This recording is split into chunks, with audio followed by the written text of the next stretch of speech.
Welcome to another episode of One on One with Mitch Lafon. I'm your host, Mitch Lafon. Joining me this week, Canadian singer extraordinaire Harry Hess of the band Harem Scarem. They've got a new album, 13. And joining me as my co-host is Darren Smith of Red Dragon Cartel, or should I say Jakey Lee's Red Dragon Cartel. But Darren, one of the reasons why I've had you come on as a co-host, because you are in, out, former member, current member of Harem Scarem. You're sort of been involved with the band throughout their, 27-year history or something like that? Ouch, yeah, I guess. Yeah, and by the way, so first of all, how are you doing? I mean, it's been a long time since we've spoken. I think the last time was 9 or 10 months ago. How are things doing with Red Dragon Cartel? We're on tour at the moment right now. I'm actually just killing time till the show in Teaneck, New Jersey at Mexicali Live. Yeah. Things are going well. I'm more in the climate of Canada, so it doesn't feel like I'm touring. It just feels like I'm far from my house. That's right. It's just as cold, but except you can't sleep in your bed tonight. But the first album that you guys did was fantastic. Are you working on material for the follow-up just yet? We spend our sound checks running through ideas and recording all of our sound checks. We still haven't. I don't think we've exhausted this album yet. It hasn't been out long enough, and it hasn't reached enough ears for us to exhaust it. And Greg Chazon from Badlands is now our bass player, so it could take a turn towards that direction. We're not really sure at this point, but like I said, Jakey's got probably another 10 records worth of material. We just have to make songs out of them. So right now we're just breaking Greg in and getting a feel for the new feel of the band now, and it's really, really fat and huge now. It's really cool. Yeah, I'm looking forward to a follow-up. And of course, seeing more shows. I got to see you in Ottawa back, I guess it was March or April, right? It was a fantastic show. But let's talk Harry and Harem Scarem. Now, you've done some singing with them. You've done some drums. You've helped out on all kinds of stuff. I mean, it was your band as much as anybody else's for a long time, right? Well, I was the original drummer, and me and Harry have been friends since he was 14. I'm a little older than he. As a matter of fact, it's my birthday today, right now. That's right. Happy birthday, by the way. Thank you, brother. And so we've been friends for a long time, and I've always known Harry is the real McCoy. Like the guy approaches anything and it happens. And plus, he's a brilliant songwriter. He's a brilliant human being. He's my brother, and I probably haven't met another male in this world I trust more than Harry and Peter. So yeah. So that said, if they ever need me, I'm always there. And Harry, I've sang on I think every Scarem record except for one, and Harry calls me up, and we just have a unique way of doing it, and we can get it done quicker than anybody else because we've done it for so many years. And it's always a complete joy to spend any kind of time with Harry in the studio. And he's just a card, He keeps it light, and yeah, he really does. It's never stressful. It's just a good time. And then we play the vocals back with just the vocals, no instruments, and we just sit there and go, "Holy shit, how do we do that?" Every time. Would you consider doing double duty? Like, let's say Red Dragon comes off the road in the next month, and then they start up in 2 months down the road. Would you go fill in, or is it, okay, though, been there, done that, I really got to focus on one thing? Like I told you, man, if they need me and I can do it, I'm there. Yeah, it's great. So let's talk about this new album, 13. They funded it through Pledge Music. As Harry mentions in the interview, which we'll hear in a minute, this album was coming out, Pledge Music or no Pledge Music. They were doing this, and I gotta say, with maybe the exception of Mood Swings, this might be one of the best albums they've made. Quite honestly, it is just really strong from the first track down to the last track. A song like Midnight Hours, All I Need, Garden of Eden. Just brilliant stuff. So did you have any songwriting credits on these ones, or you just sort of did all the backing vocals? No, I never really got involved with that. I didn't see the point in too many cooks. Harry and Peter have always handled that, and I was very comfortable just playing the drums, and at the same time, unknowingly, I was learning the craft of songwriting just by his hooks, his ideas. I mean, he's, as far as the music we're playing, his lyrics to me are absolute brilliance. And no, I never ever wanted to. I just liked my position, and you know, I've written records myself, and it's a different style of music. But no, you know, maybe one day, you know. But Harry's never short on ideas, so. No, he's prolific. He just keeps going. He's had Harry solo albums, the Rubber stuff, Harem Scarem, all his production work with 3 Days Grace. Just guys, he's a genius. Now, you know, the band's been around since '87. They've made an incredible impact in Canada. They've even bigger impact over in Japan.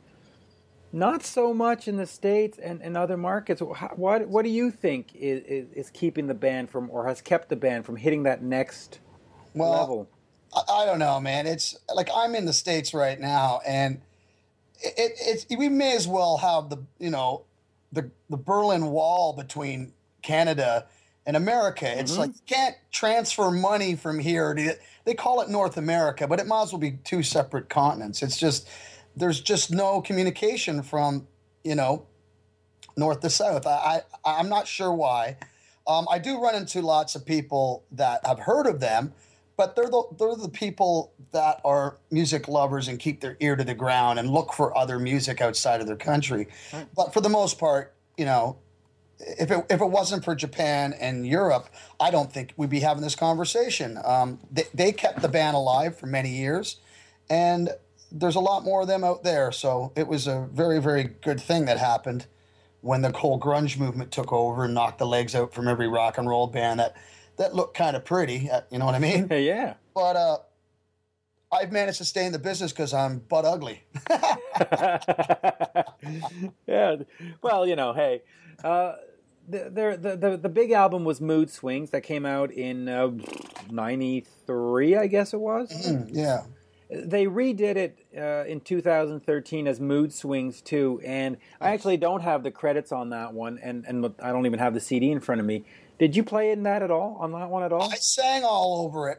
The thing is, when I left Creighton, he's the other brother. He's my other brother in that band. He is the drummer in that band, but I was very much a part vocally of the sound, and I guess they did a record without me, and Harry just thought, you know, well, let's just have Darren sing on it and keep it the sound, you know, like, I mean, Creighton's an amazing drummer, right?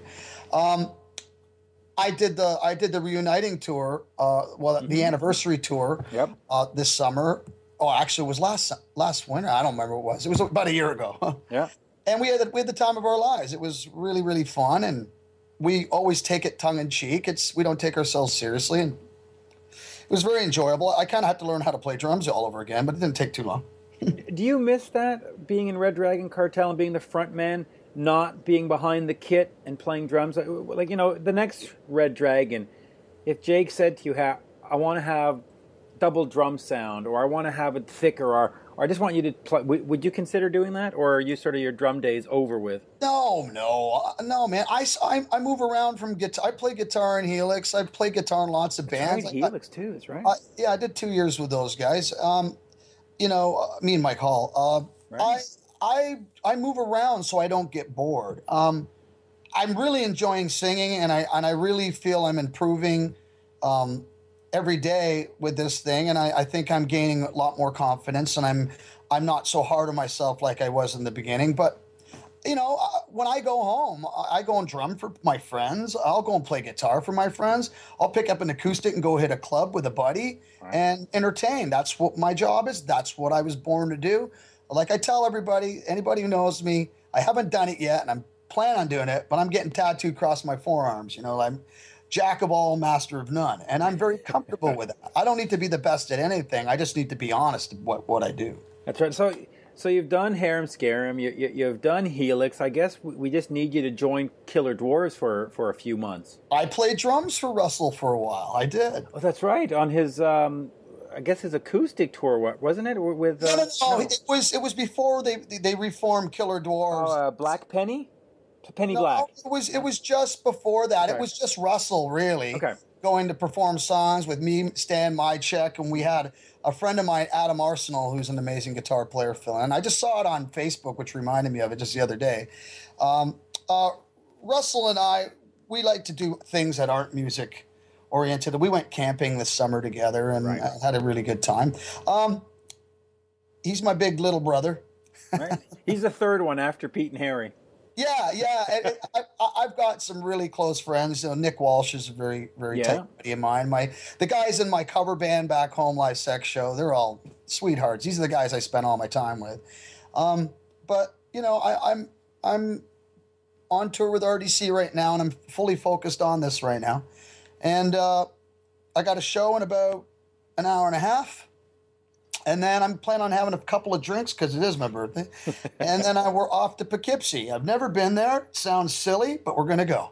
Hey, Poughkeepsie is a great place. I saw the band 4 by Fate with John Regan and Todd Howarth, who were in Fraley's Comet. I saw them there in June.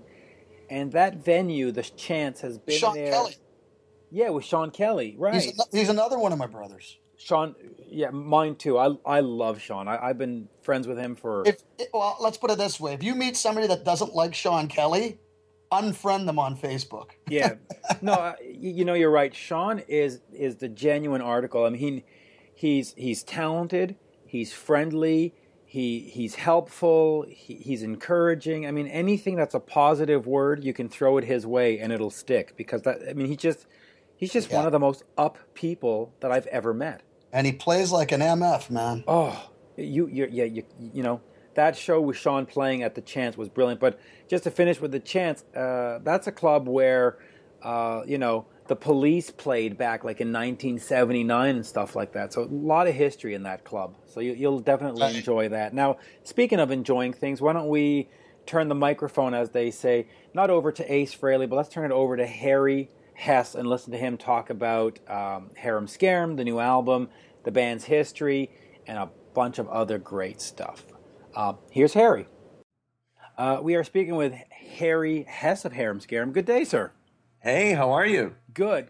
So, when a band puts out a new album, people always reach out and say, hey, do you want to interview them, so on and so forth. But I actually bought the album from Japan, loved the album, and I said, no, I got to track them down and make this happen. So we'll just start there. Hey, congratulations on having made a really fantastic melodic rock album. It's great. Thank you. I appreciate that. And I want to talk first about the process. You didn't go the route of finding a label, and I know sometimes getting on a major can be difficult, but there's a million labels out there. You went Pledge Music. Tell me about that process, and what do you think of the whole let's go to the fans direct kind of route? Well, I mean, just to clarify, we still have our traditional licensing deals that we've had in place for like 13, 14 years now, since the Warner days. But it really kind of came about in a strange way. Like, honestly, if you would have talked to me about this 5 years ago or asked me if I was interested in some sort of Pledge Music or crowdfunding campaign, I would have said absolutely not. Right. Because it just felt cheesy to me back then, or that we've done well. We've been successful at music and even in other areas of the music business, like doing production, owning a studio and everything. So, I mean, I kind of felt like a fraud if I was ever asking for people's money to go make a record. It just felt weird to me. But, as time changes, of course, and things morph into whatever they are today and what the music business is today, and Pledge Music kind of presented itself as a pre-order campaign, right? So it wasn't like we felt like we were asking people, hey, will you help us make a record, or can you fund what we're trying to do, because otherwise we can't do it. I never wanted to come across like that, because truth be told, we were going to make the record anyway, and we've since we have not been with Warner, which is like 1999 or early 2000, we've always funded our own records and then we license them out. So that's kind of always been the business model behind what we do. And so our licensing deals were in place because we wanted to keep the traditional distribution method, going. Right. And the pledge music was an added kind of element to what we were already doing. But we thought we were missing the fan interaction before, and we didn't have a lot of, we were never big on social media. We never did any of that stuff. And because we're kind of busy and not private, I mean, we're happy to engage, but not to the point where we're seeking it out, So the pledge music thing really felt like a step in the right direction. With regards to connecting with the fans. And I love the whole idea of the pre-order system because it let us know if there was really any interest in what we were doing, because we've always lived this kind of weird existence of, does anybody even care if we make a record? Like, we're not just saying that to get a reaction. We just don't know. So we were pleasantly surprised when we went out last year and we toured on the anniversary of the Mood Swings record. Right. And people came out and they really, really showed their support for the band, and also kind of conveyed to us that they would love to have us continue on and record and make a new record. So that kind of planted the seed for all that. And the pledge thing just seemed like an added bonus. So, you can get signed CDs, T-shirts, vinyl, things that you could not get through the traditional method of distribution, and our distributors just don't do that kind of stuff. So we look at it as an added feature to what we were already doing. Is there, though, any fear or trepidation? Because I have the pledge page open right now in front of me, and you're at 230%. But what happens if you had gone to it and you see, 36% or 42%? Yeah. I mean, now, you said you were going to make the album anyway, but knowing that was the only support, would you have been scared? Would you have been like, oh, God, why are we bothering? Like, did you have any of that going into it? Yeah. I mean, you just naturally would, and that's why, we've been pleasantly surprised. We weren't really shooting for much, and that's why the percentage is high, so it wasn't about getting money together to fund this. It was just about, if we're going to make T-shirts, vinyl, and we're going to offer these things, we have to cover our costs. So let's put a monetary figure on it, and we're going to, it's basically, you're getting what you pay for. So you can see on the site, if you want a signed CD or if you want vinyl, this is how much it costs. That's how much we plan to raise based on selling 400 or 500 pieces of CDs, a couple hundred T-shirts, and 100 pieces of vinyl. So if you add that up, that's our goal, and we far exceeded it, but only because more people ordered. So the more orders there are, well, the more product we have to produce and ship, and the expenses are they're in line, and they move with that percentage. So it's it is deceiving, because I think a lot of people get the idea, and I thought as well, you see these people with 200% fulfillment, or even on Kickstarter they raised $200,000 or whatever. But there's at least with the pledge music thing, it's not like the band gets that money and you take it and you go spend it on non-musical related things. I mean, there are, obligations attached to, raising the money from pre-orders, and quite honestly, is not really a money-making thing, to be totally frank. But it's great from our perspective that we're engaging with the fans, and we get to see firsthand what people are interested in, what they, how they react to all the things that we've put up on Pledge Music. Like, we were doing a weekly update. We were in the studio. We were doing question and answer stuff. We're literally getting on Skype, Pete and I, and having conversations with people. And that was really new for us and kind of cool. So it's really broadened our, I guess, scope of fan interaction. So that's been awesome. And it changes the creative process a bit. And, last year I did a project through Pledge, a KISS tribute, to raise money for a charity here locally in Quebec. And I never would have been able to do that had a system like this not existed. So I just think it's great. And I really think it's the future of record making, these kind of sites. I think so too, because you know what? It's really laid out quite simply that if you have enough people that want X, it will be funded, and rightfully so, because if you're asking for permission to make something, most of the time, record companies or, whoever is paying, they don't want to put up the money to take the risk, So this way, the risk is in the hands of the people that, potentially want it or not. And if enough people want it, then it should be made. And if, there's different ways of going about it. You can fund your campaign that if you hit a certain percentage, then it's being made. Then there are other campaigns that if you only hit like 3% or 5%, then you're not obligated to make the record and nobody gets billed. Right. I think, and I'm not sure about this, but I don't think anybody gets billed until the campaign is over and it's happening 100%. And again, with us, we already decided we're making the record anyway. So just want to, put it out there for people that want it. Yeah. So let's get to actually making the record. You're a melodic rock band. You've been around for many years. Yeah. The music industry has moved away from sort of that big chorus, big vocal. It's gone in another distance. Do you sit down when you're making this and say, let's just be who we are? Or do you say, okay, how do we make it sound like what's on the radio? Tell me a little about the creative process in putting together 13. Well, we've never made a record to be popular, and if we did try, well, then obviously we failed miserably. Because it's pretty obvious that the kind of music that we make is not popular, and really, other than our first record and second, there was never ever hope for that. So we came at it at a time where we came up. While we were,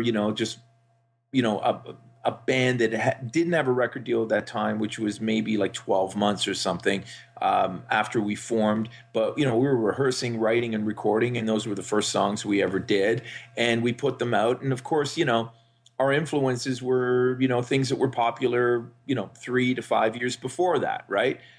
So if you look at a band like Def Leppard or Whitesnake or Bon Jovi with the big, Slippery When Wet record or whatever, and you go, well, I guess musically that's what we were emulating and kind of doing, and even looked like that to a large extent. Yeah. But, it was never a calculated plan, because quite honestly, we just weren't in tune enough with what was going on to ever mastermind anything like that. And I think if most people think back to when they were 18, 19, not a lot of planning going on for anybody, right? Not a lot of master planning going on. So we were just doing what we did, and we liked it. And, we're lucky enough to get a record deal and put out a record. And it wasn't until then that the journey began of us figuring out who we were and what we wanted to do. And then it went all over the map. And we knew when we were making like a prog metal record on the third record that was totally dark,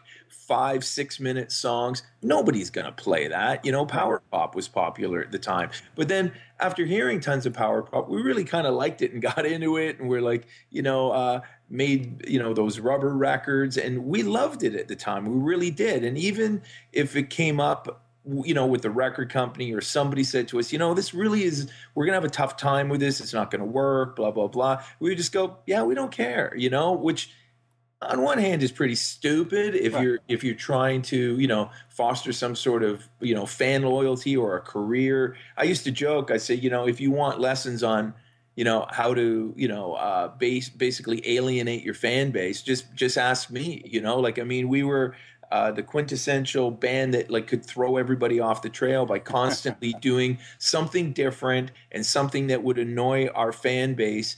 And honestly, it wasn't on purpose. And now we're completely conscious of it and aware of what we did. But at the time, I can honestly say we were just making records that we liked. So in a roundabout way, getting back to answering your question, we've never sat down and said, let's do something so we can get on the radio or be more popular.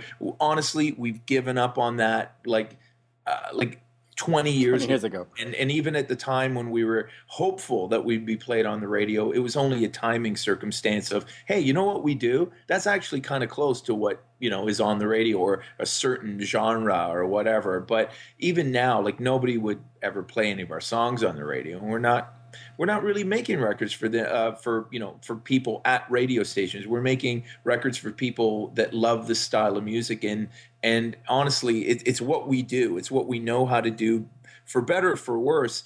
That's what comes out when we sit down and write songs. And when I sing, I sound like that. So I'm not going to be able to do much else vocally, or, when we make rock records, they're going to be guitar riff based records with melodies, because that's what we do when we get together. You were talking about it at the beginning. You didn't have a large or a long-term plan. I mean, you were 18. You weren't thinking of these things. Did any of it have to do with being Canadian? Were you disadvantaged as being a Canadian band to get to that next level? Yeah. In retrospect, when we signed our deal with Warner, it was a worldwide deal. But what we didn't realize until, they meant Toronto. Well, you know what? We didn't know because, we didn't care. I mean, we were just happy to have a record deal and make a record, and somebody else was going to pay for it. Like, holy shit, like, why even question that? But as you mature and you get into the business and you start asking yourselves questions like, hey, are we going to be released in America? Are we going to be released in the UK? And the answer is, well, no, not really. You're signed in Canada, and it's up to some label in America to pick it up. And then you find out, well, if they do pick it up, they're paying – first dollar goes back to Canada. Then it gets siphoned through many, many different levels of, income splitting, and then it goes to that American label. So we found out quick that if you're signed in Canada even to a major label, or I should say especially to a major label, that there's so many other elements to the whole pay structure that it's at a disadvantage for that U.S. record company to release your record, because financially, like, they would be better off working the records that they sign, because they get 100% of that money back, as opposed to 75% of the money or 50% of the money sometimes. So you can really see why, from a business perspective, a lot of these labels would go, this better be so fucking good, or we're not going to touch it because we think it would be a waste of time, or we have bigger fish to fry. So that kind of relegated us into, hey, we're going to be an underground thing. And fortunately, it took off for us in Japan and pockets of Europe. And we just were able to build an underground fan base around the world that's always, been very loyal to us, even though we've done some really strange things, over the years. So it's been great. Yeah, I want to explore the Japanese thing in a second, but I do want to get back, because I've interviewed and spoken to Larry Gowan, and I know the Honeymoon Suite guys, and it's the same thing that keeps coming back over and over again, is that you were sort of shackled to Canada, and the labels tried to make it happen in Toronto, and if Toronto liked it, well, then they might try Vancouver. It wasn't even all of Canada. They would always go, well, Quebec is French, so we'll get to that last. Why do you think the labels really did that, other than just that financial consideration? I mean, if you have a band that has talent, like Gowan, like Honeymoon Suite, like Harem Scarem, why not exploit them? Yeah, I mean, well, I don't know. It's tough frustrating. Well, can I put it this way? Are you glad things have changed now? Because now you can go to Pledge Music. Now you can have websites like melodicrock.com where you have this global audience. Has that changed things for you? Yeah, I mean, you know what? For us, it's a lot clearer, a lot easier, and it makes a lot of sense. I think the problem without having that machine behind you, that the onus is on the band to figure it all out and be businessmen, and for most bands, especially young ones, it's impossible, so it's great to have the freedom and speak directly with the fans. But I think what I've found is that most people that are having luck with these campaigns are bands that are already established, right, on the heels of the work that a major label did 20 years ago. Now, so it's really tough, I think, because young bands are going to have a tough time, right? How do you build a fan base? How are you going to get people to pledge on a band that they've never heard of? I mean, I nothing's impossible, and I'm sure with social media and going out and playing and doing it the old school way that you can get the word around. But it also opens the door for millions of people to be doing the same thing. So it becomes convoluted that way. Yeah, in a lot of those bands that are new, I guess they sort of have to do a pledge campaign and put the music up first and say, check it out, and if you like it, help us get it onto a CD. Yeah. It's really difficult. Now, you mentioned Rubber before, and I did want to ask you about Rubber.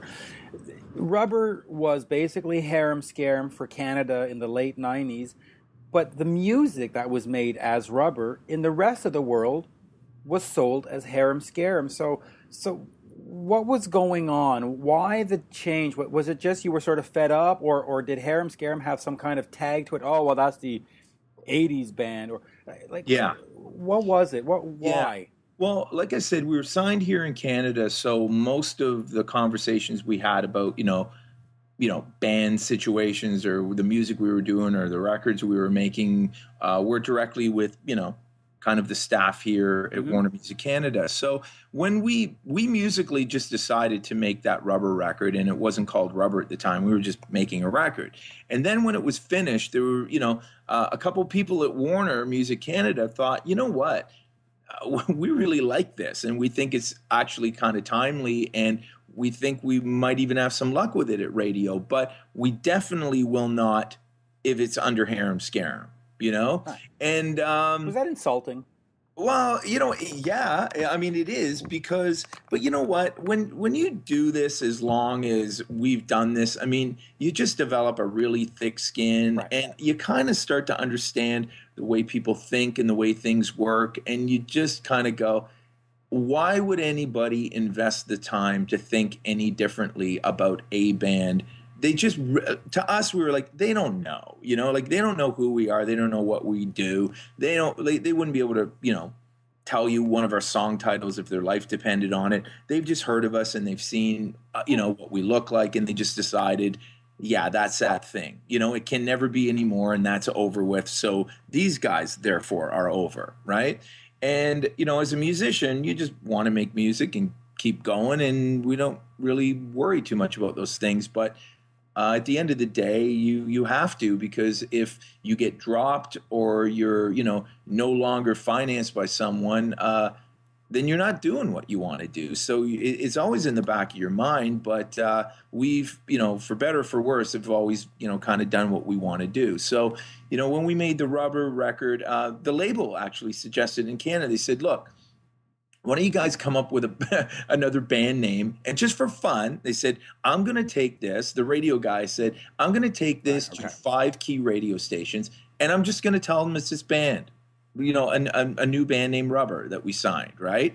And so it's an awesome story, because all 5 of those radio stations picked up the song and played it. And a song called Sunshine was like, it was top 20 for sure. I think it hit like 13 or something in the country, not at rock radio, but like what was CHR at the time, Temporary Hit Radio.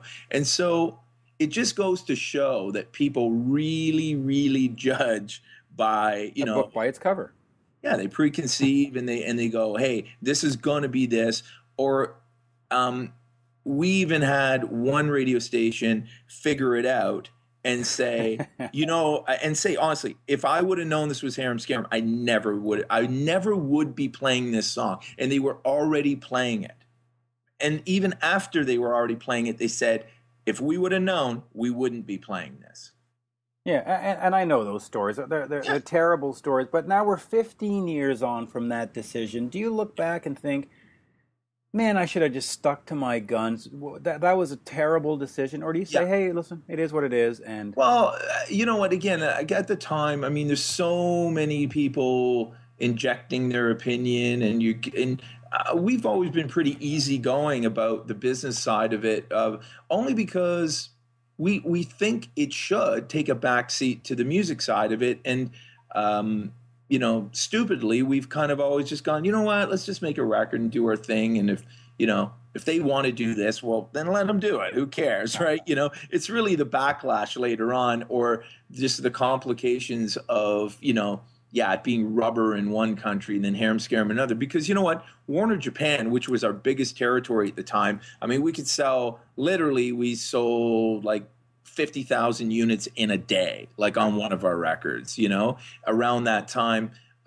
So we were kind of more interested about what they had to say than what the Canadian label had to say. So as it turned out, it was like, you know what? You've already got a fan base here. Everything's going great. You would be absolutely insane to change your band name. And they actually even refused to do it. They said, we don't want to put out the Harem Scarem stuff under, Rubber. It's just stupid. Like, what band changes their name when it's going well? And they're right, looking back. But in Canada, we had no hope in hell of ever getting played on the radio, and it was never going to be anything other than zero. So we thought, what have we got to lose? But, you don't live in a vacuum, and there's, all these repercussions for making decisions like that, and they're hard to know at the time. And later on, as it unfolded, it became pretty ridiculous. And then once we were done with Warner, we decided that, we kind of quit after that. We thought our deal's done. We did 7 albums for Warner. We actually finished our contract, which we were proud of. And I think... Which is rare, by the way. A lot of people don't. I even asked them, I said, have you ever had another band finish a contract? And the VP said, maybe Blue Rodeo, but then they signed them from like Wrist Disc, or they weren't even a direct signing. I think probably in the history of Warner Canada, I'm going to say we were the only one to finish our 7-year deal ever. So once we finished, we kind of quit, but then after that, like a lot of communication came from Japan, from labels that wanted to sign us and make another record. And then we were, again, like pleasantly surprised about just the sheer number of people that were interested in what we were doing. So we decided to make another record, and we made Weight of the World. And then from then on, we kind of decided, look, if we're going to make a record, and it's going to be called Harem Scarem, let's make rock records, because even for our own sakes, to just kind of put it in context and say, if we're going to do this, it's going to be this animal. And if we want to do something different, we'll do side projects, solo records, or, do another project completely with other people. But if we're going to do Harem Scarem, it's going to be a rock thing. So I think we've been on track for quite some time now, like 14 years or something. And I'll finish up with one last Rubber question, and I'll put it in context, because folks, not only Canadians listen to the podcast and stuff. You said you didn't really have a hope in hell to have it played if it was Harem Scarem, but here we have CanCon. For folks outside of Canada, that's Canadian content. Radio has to play a certain amount of Canadian content. Yeah. Couldn't your record label walk into Q107 in Toronto and say, listen, you got to play X amount of CanCon. This is Harem Scarem, so suck it up and play it. Well, you know what? The funny thing about CanCon is, even before I was in Harem Scarem, I heard a comment from, Bruce Allen, legendary manager of Brian. He was like, CanCon's a bit of a farce, because if they want, they'll just play another Bryan Adams song. I mean, they'll play the really popular international Canadian acts. So, I mean, if I was forced to, if I was a radio station programmer and I was forced to play CanCon, I would pick the Guess Who, Bryan Adams, Rush. I could pick a bunch of bands where we'll just play Summer of '69. Leave us alone. Right, exactly.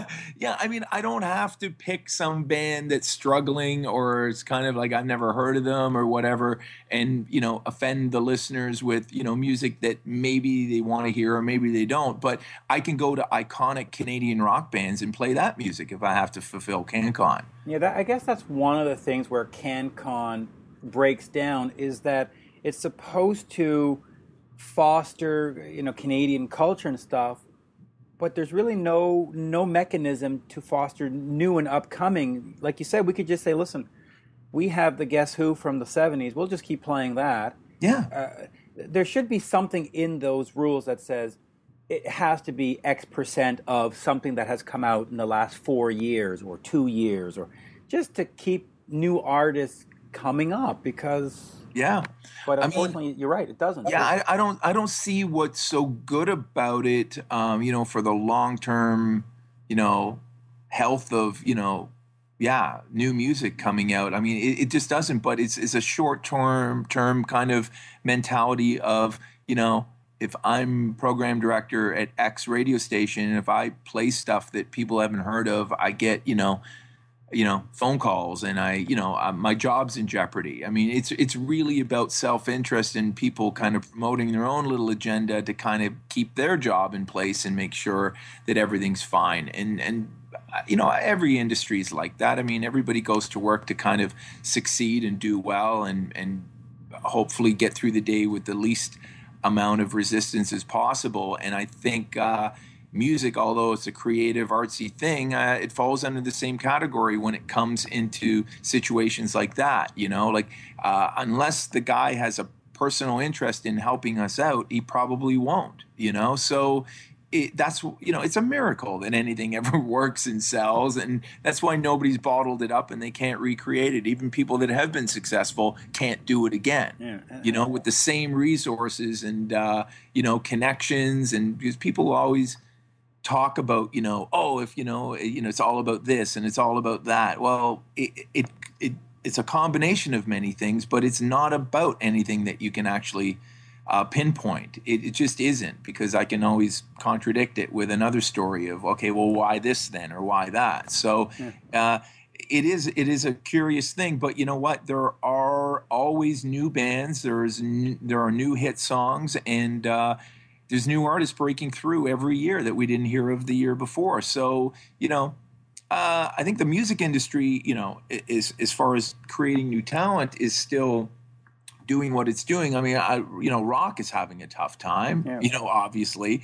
But when people learn to play instruments, they're not really learning. They don't get into it and say, just give me a laptop and I'll do that. Maybe some are, but I still, hear and see kids going, I want to learn how to play the guitar, I want to play drums, or they still want to play an instrument and make it real. And hopefully, that will eventually emerge into, hey, let's play in a band, or let's do this. Everything morphs and changes, but I still think at the end of the day, we all like somebody that can actually play and sing and write a song. That's the thing about CanCon. The Canadian government will sit back and say, well, look at what we've done with Canadian culture. Look, Alanis Morissette and Bryan Adams. But if you actually sit down and think about it, you go, well, no, it's not the Canadian content rules that helped them. It's that Reckless is a bloody great album, and Jagged Little Pill is, they made great music that was beyond the boundary. It's not because, Q107 or Showm FM in Montreal played X amount of. It's because they made good music, and I think that's really where it breaks down, is that people forget that it's about making a good album and not just having some guy spin some silly song. Oh, absolutely. Let me move on from that before we get caught up in politics and all that. Darren James Smith, lead singer of Jakey Lee's Red Dragon Cartel, doing wonderful, was your drummer.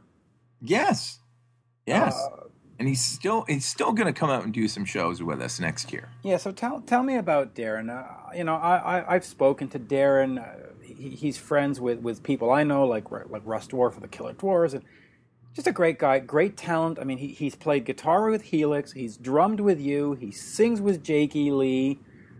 I'm sure he'll go play keyboards for Honeymoon Suite at some point. Right?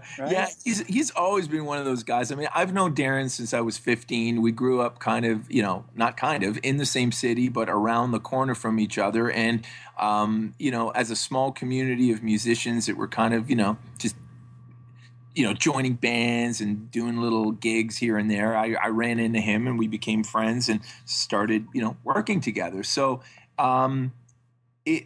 he's one of those guys. I mean, like, ever since I've known him, he's a few years older than me, but he could always just play anything, like it started. Great talent.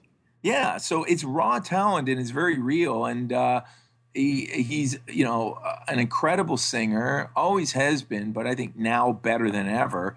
And, just, yeah, kind of a great asset to have along when we're doing our thing. And I've always tried to include him, even when he, was off doing other things. Sorry, Yeah. that, I've always tried to include him in the Harem Scarem recordings and get him back to sing backing vocals. And that's been going on, again, for like 14 years or so.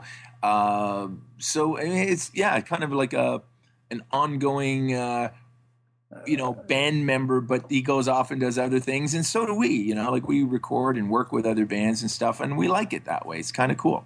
Yeah. Let me ask you the tough question about Darren. When he came out with Red Dragon last year or the year before, there was an infamous show out in LA where the vocals didn't go so well. And I've interviewed Darren and spoken about it. Yeah. As a friend of his and a bandmate or former bandmate, did you look at that and just feel really bad or say, oh, come on, folks, just give him another chance? We know, like, what was sort of your, gut feeling and reaction to that? Yeah, I mean, I was a little bit surprised. Like, look, I'll be we know he's a talent. I mean, I've known him for 30 years. I'll be the first one to make fun of him and tell him, what he should be doing, what he shouldn't be doing, and vice versa.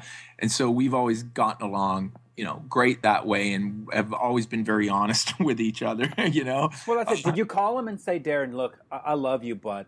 I did. Wow. I talked to him about, I think, a month after, or maybe it was a text or something like that. And even I was shocked at the level that people would stoop to really kind of shit on somebody. Right. But you know what? But they don't know. I mean, like, if it's hard to say, like, we know Darren and we know he's really good and we know he absolutely deserves, to be in that band from a musical standpoint and can totally hold his own.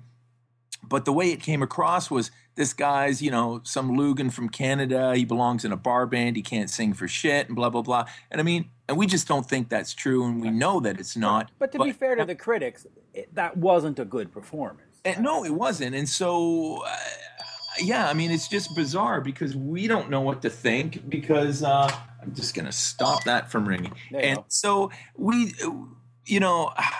I don't know. It's hard because, I also look at the fans' perspective and say, you know what? It's the big, we're going to see Jakey Lee. We haven't seen him for whatever, 10, 15 years. God, it was 20-something, 25 years or something. Something like that. Yeah. And, we paid good money and we're all excited. And now this is it. I mean, so... you kind of can't fault some people for, being unhappy, but it's the way you go about it and the things that you say and how far you take it that was shocking to me. So even if I would agree with someone that, hey, that probably shouldn't have went down that way. And I think Darren would admit it himself. Oh, and he did. He has, but come on, really? The level of, viciousness. But is that sort of the pitfall of the new reality? You could go out and do a show tomorrow night in Toronto and maybe you'll have a cold or you blew a tire on the way to the venue so you're in a bad mood and it'll be up on YouTube and now that's how people judge you. So do you ever think about that when you do a show like, oh God, I got to be extra... Is that an added pressure? We've always put that pressure on ourselves, and especially vocally. I mean, the last thing you want to do is go out there and suck, right. And then a lot of it is captured. But it does happen. Yeah, absolutely, and then thrown up there. Even this, I mean, I say, what's really funny is that stuff that was recorded on like a handheld camcorder 30 years ago, people think it's funny now to throw it up on the internet. You know what I mean? Stuff is on the internet that I did 30 years ago, like in a dressing room or backstage or in a hotel room or even on the street that somebody filmed and just thought it's cool to put that up there, And fortunately, I haven't seen anything too bad, but it blows your mind because I mean that it didn't even exist then. Like you couldn't even imagine that something you were doing that was being filmed 20, 30 years ago would later on be part of like social media and the world would see it and it's never coming down, That goes back to your original comment. You didn't have a long-term plan. You should have known that, right? Yeah, absolutely. And always behaved accordingly. So, I feel bad that, a show like that for Darren is captured forever and, but hopefully people can move on and it's awesome. Well, they have. I think they have. Them. Yeah. And, it's just great that, the band, I guess Jake especially, knew how great of a singer Darren is and stuck with him. And now I think he's changed people's minds. And, some people will never be happy. And, social media is one of those things, not only in music, but like people can hide behind their computer and they talk a lot of shit and they're just idiots, But honestly, some of the stuff we've read about ourselves or even had written by, reputable writers, you just go, unbelievable. I'd love to follow them around for a week and see how they deal with their work and their home life. I'm sure I could write a good article about them. But, we put ourselves in this position and we're by no means celebrities, or most people don't give a shit who we are and what we're doing. But every once in a while, you come across something really bizarre and stunning that people, would write something like that or even take the time to think the way they're thinking about it. That is the one good thing about this podcast format, is that people are going to actually hear what you said, and it's not going to be my interpretation of what you said that I'm going to write up, and then you're going to go, oh, well, he didn't understand. We said we were going to talk 20 minutes. We're hitting the 40-minute mark. So let me ask you quickly then about Vespa Music Group. You have had many bands in there, Cancer Bats, famous, Billy Talent, Simple Plan. Who else? Oh, 3 Days Grace, which, by the way, the lead singer of that band nearly killed my daughter one day, and I'll explain.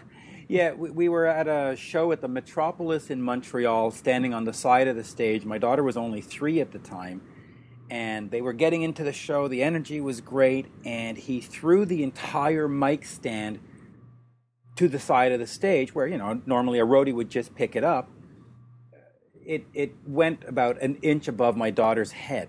Oh, my God. But you know what? To be perfectly fair, probably having a 3-year-old on the side of a stage was probably not the right decision. So you can't blame him. It certainly wasn't malicious in any which. But there you go. But quickly about the producing. And did you produce, by the way, the 13 album? I don't have that in front of me. The CD's actually in the car. So Pete and I have done our productions since oh my God, like over 20 years now. Yeah. Okay, so let me that brings up a new question. Then we'll get back to your studio in a second.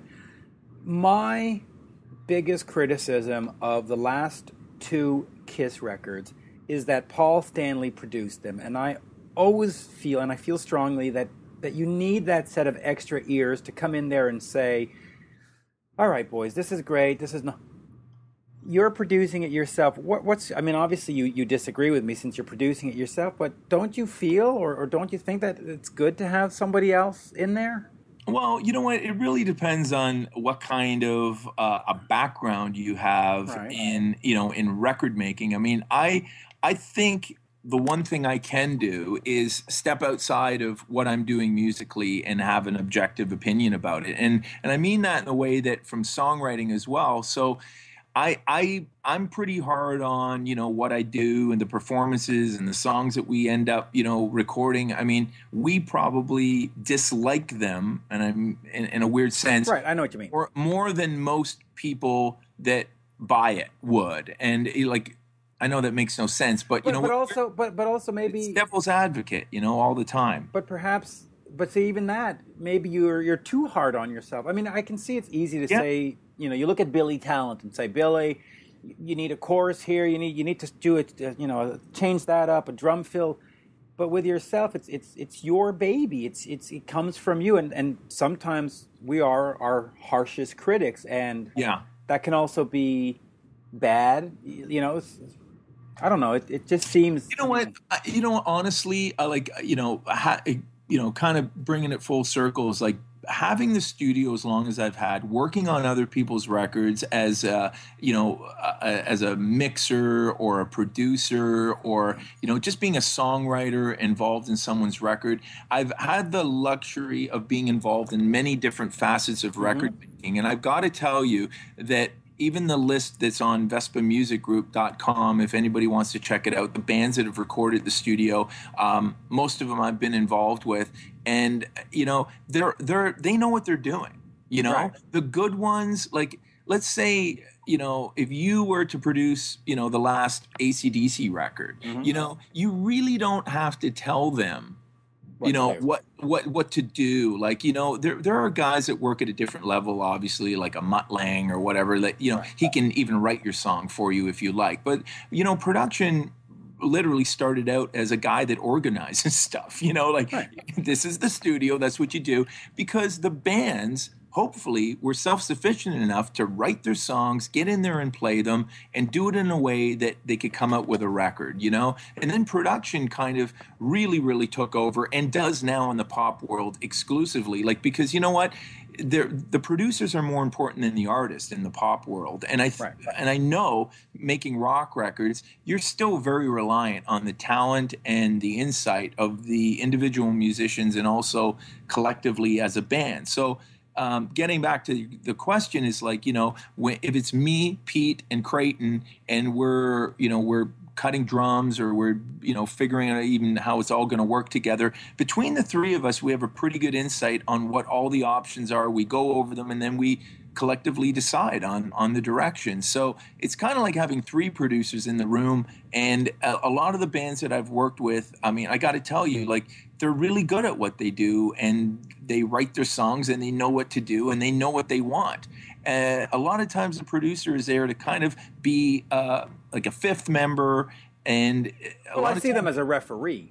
Yeah, right? Exactly. It's like when you want to strangle Pete, when you want to punch Pete's lights out, the producer steps in and goes, "No, boys." Yeah. And you know what?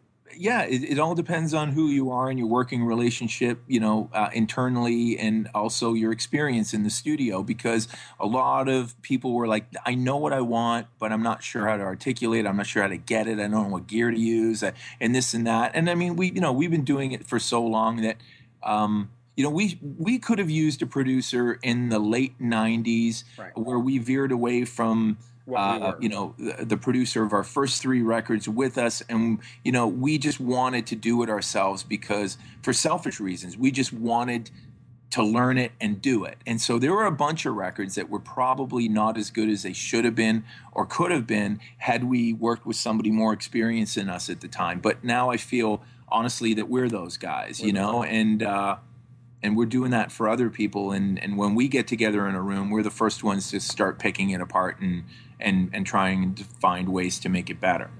What do you think of a producer like Bob Ezrin? I love the records that have been made with Bob, but I sort of feel that they're his solo records, and he vehicles them via Alice Cooper, via Kiss, because he gets in there and he says, this is how the drum fill should sound, this is how the piano should sound, this is how the lyric should go. Is that just too much producing? Is that overbearing? Well, I mean, it's really hard to say, because I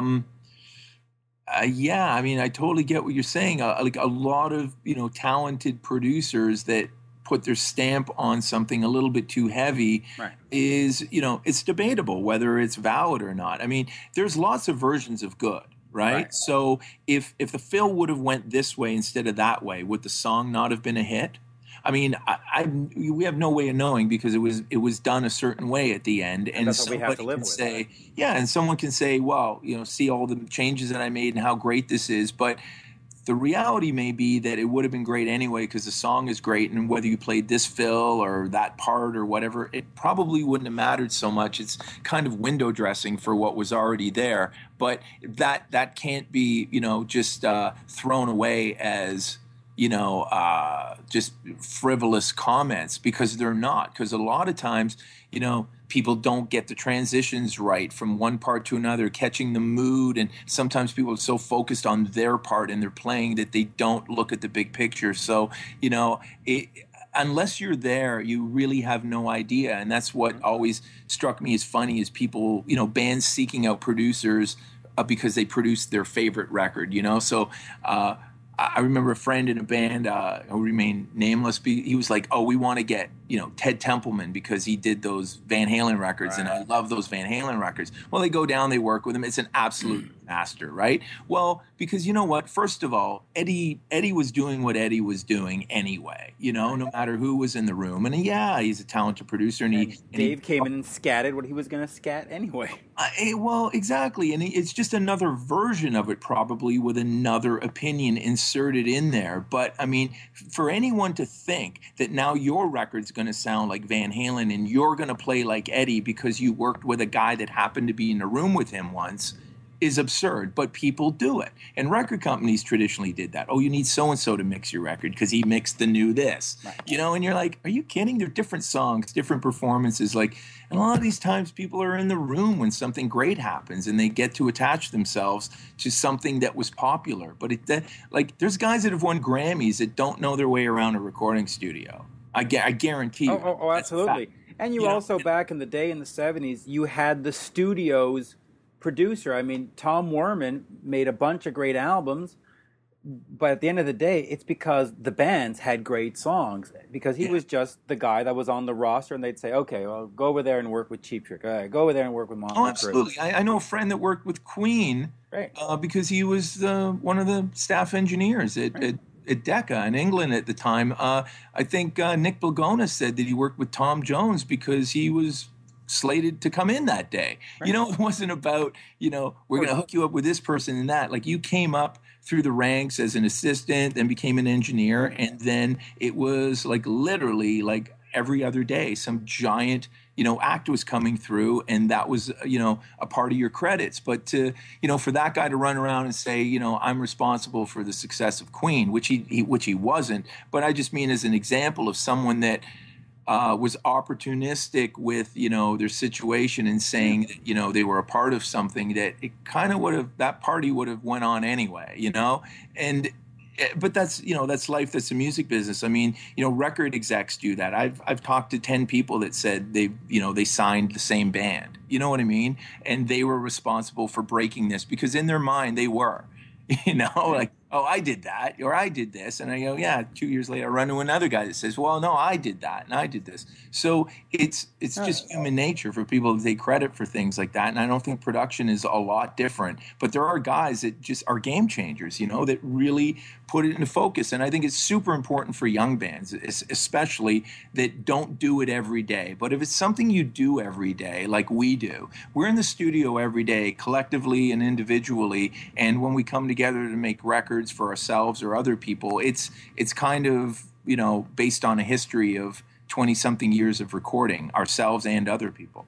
Yeah, and again, just as you were saying that, I kept thinking about Jack Douglas. He was sort of the label guy for Columbia, and Aerosmith came in, made all these great records, and so on the last one, Music from Another Dimension, they said, we're working with Jack Douglas, and it's gonna be, and the album was terrible, and the only difference is it was the same band members, it was the same producers. The difference was the first albums had great songs, the last one didn't. Yeah. So we're stretching this out to an hour. Let's just finish off with 13. Yeah. Just a wonderful album, and I really hope folks head over to iTunes or Amazon or wherever they get music and pick it up. And hopefully the band is going to be on tour. And, good on you. Well, really, thank you. Job well done. Thanks. Yeah, we're actually looking at doing dates now. We're going to be doing the Frontiers Festival in Italy. Mm-hmm. I think it's April 12th. And the other thing we have locked in is that we're going to be in Japan at the end of May again. And, we'll be doing dates within Europe probably around, mid to late April as well. So we're going to be out there. It is funny, though, when I hear you say that.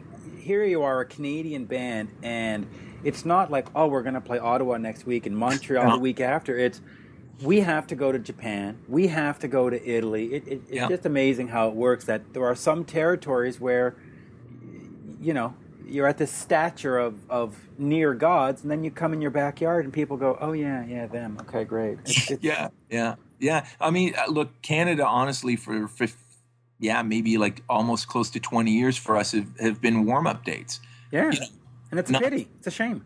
Yeah, I mean, because we're like, oh, okay, well, we got to go do this thing in Europe, or we got to go, back to Asia. Let's do a couple warm-up dates in Toronto because it's local and it's easy for us, and then we'll get to the real shows because, like, let's be honest, like a couple hundred people might come out if we play like, the Rock Pile or something local, and it's great too. I mean, like we love. We'd love nothing better than to do better here, but we just don't. And because it's never been, it just didn't work out that way. So we kind of just focus on the things that are, right in front of us and happening. And we don't tour 200 dates a year either, right? So we go and do these little pockets of, we finish a record, we go out for a few weeks here, and then go out for a few weeks there. And that's really the cycle of it. So, it's not a mystery to us that we haven't cultivated that thing here in North America, but at the same time, it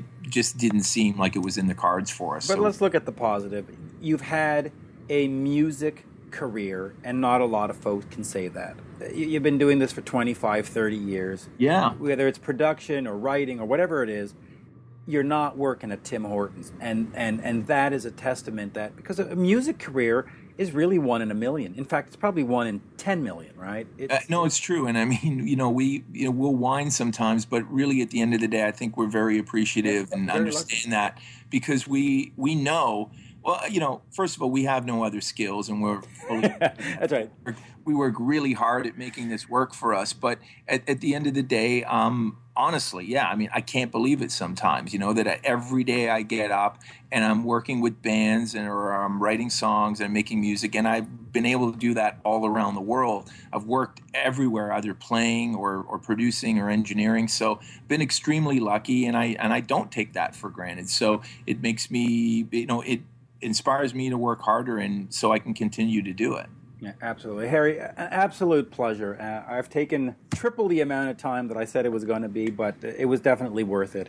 Oh, no worries. And thank you for putting in the time as well. Absolutely. Thank you. And let's talk again soon. We got so many topics that we didn't even get to, from Japan and all that wonderful stuff. And anytime. You've got my info, so just give me a call and we'll chat. Absolutely. My pleasure. Thank you. Awesome. Thanks, Mitch. Bye-bye. Hey, bye-bye.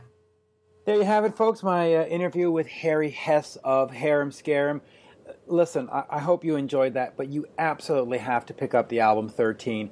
I did not get an advance copy. I took my hard-earned money. I got it brought over from Japan. I paid the extra to get it early, and I'm so glad I did. It is just fantastic. And you know what, Darren, thank you for joining me on this episode. And, of course, you're part of the success of 13. You had a small part, but it adds to the overall picture. So, hey, kudos to you as well as Harry. Thanks, bro. And we can't, of course, forget Mr. L'Esperance, right? Right. We don't want to do that. But anything you want to plug before we wrap this one up and say goodnight for the evening?